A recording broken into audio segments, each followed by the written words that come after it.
বিশ্বনবীর মতো এত শুভ্র মানব, বিশ্বনবীর মতো এমন চমৎকার দেহাবয়ব দিয়ে রব্বুল আলামিন কাউকে বানান নাই। এরকম চমৎকার মানুষটাকে তারা তায়েফের ওই জমিনে রক্তাক্ত করেছে। বিশ্বনবী দুনিয়ার কোনো স্বার্থের জন্য সেখানে যান নাই, নিজের কোনো লাভের জন্য, প্রাপ্তির জন্য যান নাই। তায়েফবাসীদের জাহান্নামের আগুন থেকে বাঁচাতে গিয়েছেন, ঠিক কিনা বলেন? খেয়ে না খেয়ে দিনী প্রচারের কাজে নিজেকে দিয়েছ বিলিয়ে। তায়েফের কাফিরেরা চিনল না সে আলো, দুষ্ট ছেলেদের পিছু দিল লেলিয়ে। পাথরের আঘাতে ক্ষত বিক্ষত হয়ে সারা শরীর থেকে রক্ত ঝরে। হে রাসূল তোমাকে ভুলি আমি কেমন করে, হে রাসূল তোমাকে ভুলি আমি কেমন করে। পারেন না আপনারা? ধরুন আমার সাথে। হাজার ব্যথা বেদনার পরে ফিরে আসনি তুমি আপন ঘরে। দিনের আলো তুমি ছড়িয়ে দিতে চলে গেলে মদিনায় মক্কা ছেড়ে। হে রাসূল তোমাকে ভুলি আমি কেমন করে, হে রাসূল তোমাকে ভুলি আমি কেমন করে। ঠিক কিনা বলে? প্রিয় ভাইরা, তায়েফের ছেলেরা নবীকে রক্তাক্ত করলো। আমার নবী কই যাবে? কই যাবে? মক্কায় জায়গা নাই, তায়েফে জায়গা নাই। তায়েফ থেকে ভারাক্রান্ত মন নিয়ে আমার নবী মক্কায় ফিরে আসলেন। বিশ্ব নবী মক্কায় ঢুকতে পারেন না। মক্কার মরুভূমির দিকে তাকিয়ে, উপত্যকার দিকে তাকিয়ে বিশ্বনবী ধা ধা করে কাঁদেন, ঝরঝর করে। নবীর চেহারা মোবারক থেকে চোখের পানিগুলো বেয়ে বেয়ে পড়ে। আমার জন্মস্থান, আমার শৈশব, কৈশোর, যৌবন কেটেছে এই মক্কায়। আমার এলাকায় আমি ঢুকতে পারি না। বিশ্বনবী মক্কার অনতি দূরে দাঁড়িয়ে জায়েদকে পাঠালেন, জায়েদ যাও দেখো কেউ আমাকে সাপোর্ট করার মতো আছে কিনা, যাও অমুকের কাছে যাও। জায়েদ গেলেন, তারাও প্রত্যাখ্যান করে ফিরিয়ে দেয়। বিশ্বনবী বললেন যাও অমুক লোকের কাছে যাও, তিনিও প্রত্যাখ্যান করে ফিরিয়ে দিলেন। কেউ বিশ্বনবীকে আশ্রয় দিতে রাজি হয় না। নিজ জন্মভূমিতে বিতাড়িত বিশ্বনবী, সর্বশেষ বিশ্বনবী বললেন যাও মুতঈম ইবনে আদির ঘরে যাও।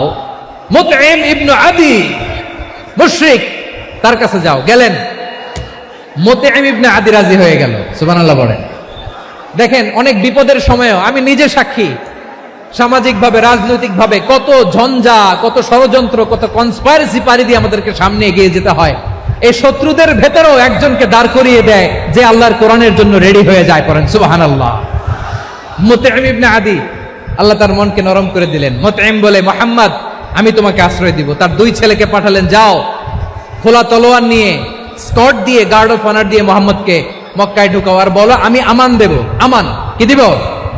আমান মানে সিকিউরিটি, নিরাপত্তা।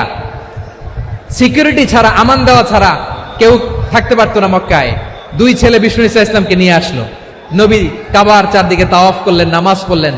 আবু জাহেল, উতবা, শাইবা, ওয়ালিদ ইবনে মুগীরা সবাই দেখে, কেউ কিছু করতে পারে না।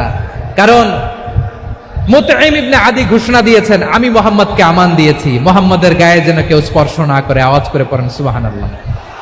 নবীর এই বিপদকালে মুহূর্তে মুতঈমের হৃদয়টারে নরম করে দিল কে?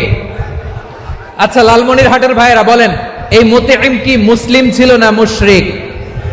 সবাই বলতে হবে মুসলিম না মুশরিক? তাহলে মুশরিকের কাছ থেকে নবী পলিটিক্যাল অ্যাসাইলাম, আধুনিক রাষ্ট্রবিজ্ঞানের ভাষায় পলিটিক্যাল অ্যাসাইলাম যেটাকে বলে, রাজনৈতিক আশ্রয়, উনার আমান বা নিরাপত্তার এই ঘোষণায় তিনি মক্কায় ঢুকলেন। যতদিন নিরাপত্তা ছিল ছিলেন। মুতঈম যখন মারা গেল, বিষ্ণু ঈসা ইসলাম হিজরত করে মদিনায় চলে গেলেন। সুবহানাল্লাহ। কিন্তু মুতঈম যে বিশ্বনবীর উপকার করছে এটা বিশ্বনবী ভুলে নাই। আমাদের অনেকে আছে উপকার করার পরে আর খেয়াল থাকে না, খাওয়ার পরে গলা দিয়ে নামলে আর খেয়াল থাকে না। এরকম আছে না নাই? আমার নবী ভুলে নাই। বদরের প্রান্তরে 70 জন কাফেরকে যখন বন্দী করে বিশ্বনবীর সামনে হাঁটু গেড়ে দাঁড় করানো হলো, বসানো হলো।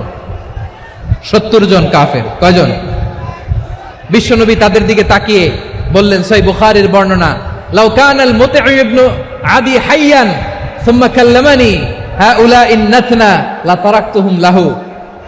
বদরের প্রান্তরে 70 জন বন্দী কাফিরের দিকে তাকিয়ে আমার নবী বললেন, আজকে মুতঈম ইবনে আদি যদি বেঁচে থাকতো আর তোমাদের 70 জনের ব্যাপারে যদি মুতঈম এক বাক্যে একটা সুপারিশ করত, তার সম্মানে আজকে তোদের সবাইকে আমি মাফ করে দিতাম। সুবহানাল্লাহ নাই? ওই যে চিল্লাচিল্লি যে কথা বোঝে নাই, কোন জিনিস মিস করছে ওরা নিজেরাও বোঝে নাই। বিশ্বনবী মুতঈমের এই সাহায্যের কথা বলে নাই। 70 জন মুশরিক হাঁটু গেড়ে বসা, নবী চাইলে এখনই এক্সিকিউশন অর্ডার দিতে পারে। তিনি বললেন, আজকে যদি মুতঈম বেঁচে থাকতো আর মুতঈম যদি তোদের জন্য সুপারিশ করতে, এই আবর্জনাগুলোর ব্যাপারে সুপারিশ করতে, আমি মুহূর্তেই তোদেরকে এমনি মাফ করে দিতাম। এবার বলেন, ইসলাম কি ন্যারো মাইন্ডেড না ব্রড মাইন্ডেড? শুধু তাই নয়, যাকে যে সম্মান দেয়ার আমার নবী দিতেন, হোক আস্তিক হোক নাস্তিক, হোক মুসলিম হোক অমুসলিম। বিষ্ণু ইসলাম যখন রোমান সম্রাটের কাছে চিঠি লিখেছেন, আমার প্রিয় লালমনিরহাটের ভাইরা, অল্প কয়েক মিনিট কয়েকটা জরুরি কথা বলবো, এদিকে তাকান, এদিকে তাকান। রোমান সম্রাটের কাছে বিশ্বনবী যখন চিঠি লিখলেন মিন মুহাম্মদ রাসূলিল্লাহ ইলা হিরাকলা আযীমের রোম। মুহাম্মদের পক্ষ থেকে হিরাক্লিয়াসের কাছে, যিনি হচ্ছেন আযীমের রোম। এটা নবী নিজ থেকে বানায় লিখছেন, অতিরিক্ত সম্মান দিয়ে। কোন রাষ্ট্রপ্রধান যখন আসে তাদেরকে আমরা কি বলি জানেন? তার নামের শেষে HE এটা লিখতে হয়, H.E. মানে হিজ এক্সেলেন্সি। কি লেখে? হিজ এক্সেলেন্সি, অথবা ইউর হাইনেস, ইউর ম্যাজেস্টি। দেখেন, বিশ্বনবী সাল্লাল্লাহু আলাইহি ওয়াসাল্লাম সব নবীদেরও নবী। তিনি একজন মুশরিক খ্রিস্টান সম্রাট, রোমান সম্রাটের কাছে চিঠি লিখতে যায়, লিখতেছে, ইলা হিরাকলা আযীমের রোম, হিরাক্লিয়াসের কাছে আমার চিঠি, যিনি রোমের আযীম, হিজ হাইনেস, মানে রোমের অনেক সম্মানিত এক বাহাদুর। আওয়াজ করে বলেন সুবহানাল্লাহ। তার মানে যাকে যে সম্মান দেয়ার, এটা বিশ্বনবী দিতেন। এমনকি যেই ইহুদিরা ভালো ছিল, এই ইহুদিদেরও প্রশংসা করেছেন বিশ্বনবী মুহাম্মদুর রাসূলুল্লাহ সাল্লাল্লাহু আলাইহি ওয়াসাল্লাম। এক ইহুদির প্রশংসা করেছেন বিশ্বনবী। ইহুদির কার? আমি তো আমার ভাইয়ের প্রশংসা করি না, আমি তো এক আলেম আরেক আলেমরে স্পেস দেই না,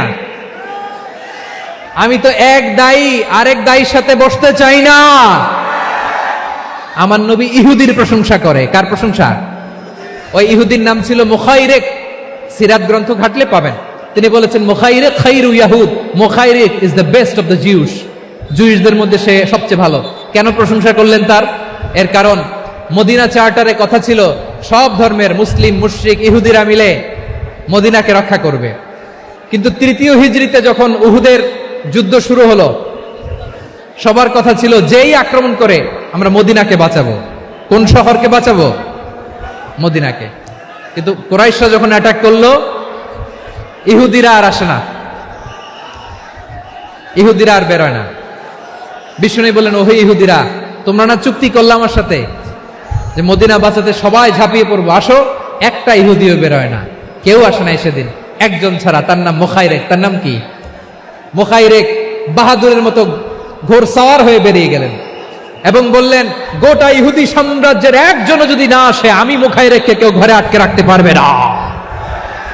বেরিয়ে আসলেন, এসে বললেন, আমি মুহাম্মদের পক্ষে যুদ্ধ করব। আমি মারা গেলে আমার সম্পদ আমার উত্তরাধিকারীরা পাবে না, আমার সম্পদ তোমরা মুহাম্মদকে দিয়ে দিবা। সুবহানাল্লাহ বলেন। উহুদের ময়দানে 70 জন মুসলমান শহীদ হলো। এই ইহুদি, সেও মুসলমানের পক্ষে যুদ্ধ করে নিহত হলো। সুবহানাল্লাহ বলেন। মুসলিমদের লাশ যখন নিয়ে আসা হলো, এই মুখাইরিকের লাশও নিয়ে আসা হলো। মুসলিমদের লাশের পাশে মুখাইরিকের লাশ দেখে বিশ্বনবী মুখাইরিকের প্রতি অনেক খুশি হলেন। আর বিশ্বনবী খুশি হয়ে বললেন, মুখাইরিক খায়রু ইয়াহুদ, মুখাইরিক, যদিও তুমি ইহুদি, তারপরে তুমি সব ইহুদিদের মধ্যে সেরা ইহুদি। পড়েন সুবহানাল্লাহ। আমার নবী ইহুদিকেও সম্মান দিতে কার্পণ্য করে নাই। আওয়াজ করে বলেন আল্লাহু আকবার। প্রিয় ভাইরা, এবার সর্বশেষ আওয়াজ করে বলেন, ইসলাম কি ন্যারো মাইন্ডেড নাকি ব্রড মাইন্ডেড? সবাই বলেন, ন্যারো মাইন্ডেড না ব্রড মাইন্ডেড? এজন্য অমুসলিম হইলেই তারা আমাদের শত্রু নয়। শত্রু কারা? এই লালমনির হাটের ভাইয়েরা শোনেন, শত্রু কারা? যে সমস্ত অমুসলিম আমাদেরকে নিশ্চিহ্ন করে দিতে চায়, যে সমস্ত অমুসলিম আমাদের ভূখণ্ড থেকে আমাদেরকে তাড়িয়ে দিতে চায়, যে সমস্ত অমুসলিম আমার ধর্ম নিয়ে তুচ্ছতাচ্ছিল্য করে চিল্লায় বলেন ঠিক কিনা, তারা আমাদের শত্রু।